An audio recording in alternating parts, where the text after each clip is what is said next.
Hello guys, हमारे YouTube family blog में आप सभी का स्वागत है। आज हम आप लोगों को कहानी सुनाएंगे और उसके माध्यम से आप लोग को बहुत अच्छी सीख भी मिलेगी। और कौरवों और पांडवों की कहानी आपको बताएंगे और ये सच्ची घटना है। और इनके गुरु थे द्रोणाचार्य जी। हम इनकी आप लोग को सच्ची घटना बताएंगे अभी इसी वीडियो के माध्यम से। गुरु द्रोणाचार्य कौरव और पांडवों को शास्त्र विद्या सिखाया करते थे। गुरु जी कौरवों और पांडवों को शास्त्र विद्या सिखाया करते थे। वह समय समय पर अपने शिष्यों की परीक्षा भी लिया करते थे। एक बार गुरु द्रोणाचार्य ने 5 पांडवों की परीक्षा ली। 5 पांडवों थे, उनके नाम भी आगे आप लोग को बताएंगे। परीक्षा ली, वह उन्हें जंगल में ले गए। वहां उन्होंने एक वृक्ष की डाल पर एक पक्षी रख दिया। फिर उन्होंने पांडवों में सबसे बड़े भाई युधिष्ठिर को धनुष बाण थमाते हुए उन्हें पक्षी की आंख में तीर मारने की आज्ञा दी। युधिष्ठिर पेड़ से कुछ दूर खड़े होकर निशाना साधने लगे। जब वह निशाना साध कर तीर छोड़ने ही वाले थे कि गुरु जी ने पूछा, युधिष्ठिर तुम्हें सामने क्या दिखाई दे रहा है? युधिष्ठिर ने उत्तर दिया, सभी कुछ दिखाई दे रहा है गुरुदेव। सामने वृक्ष दिखाई दे रहा है, वृक्ष में पक्षी बैठा है। इसके अलावा मुझे अपने भाई और आप भी दिखाई दे रहे हैं। गुरु जी ने उससे एकदम कहा, चलो छोड़ो, तुम्हें निशाना लगाने की आवश्यकता नहीं है। अब गुरु जी ने दूसरे भाई भीम को निशाना लगाने की आज्ञा दी। भीम से भी गुरु जी ने वही प्रश्न किया,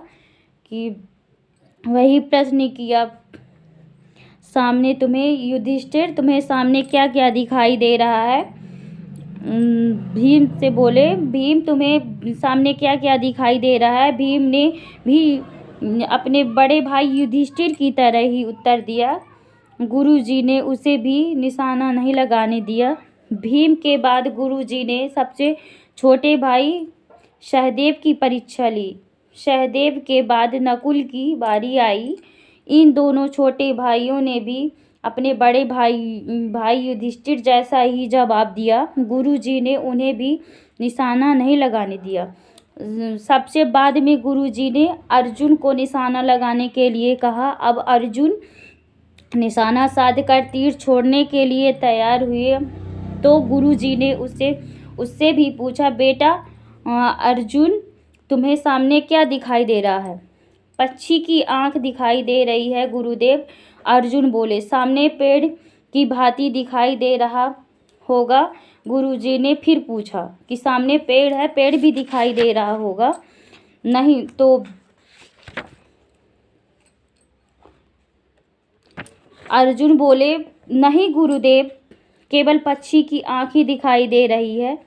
अर्जुन मैं फिर उत्तर दिया, नहीं गुरुदेव, पक्षी की आंख ही दिखाई दे रही है। गुरु जी ने एक बार फिर पूछा, बेटा आंख के अलावा पक्षी के अन्य अंग भी तो दिखाई दे रहे होंगे। क्षमा करें गुरुदेव।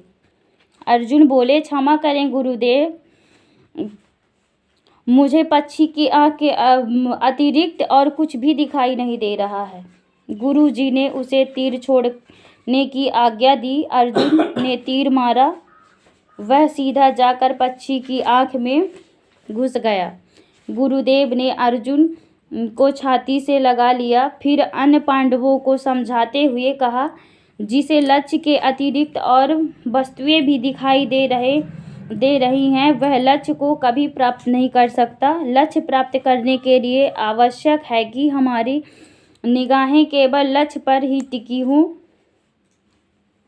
सफलता के लिए आवश्यक है कि हमारा सारा ध्यान केवल अपने लक्ष्य पर टिका हो। यदि लक्ष्य के अलावा अन्य वस्तुओं का ध्यान आता रहा तो हम लक्ष्य को कभी प्राप्त नहीं कर पाएंगे। ये थी कौरवों और पांडवों की कहानी। आप लोग कमेंट में बताएं आप लोग को इस कहानी से क्या सीख मिली, और ज़्यादा से ज़्यादा सपोर्ट करें, सब्सक्राइब करें और कमेंट करें।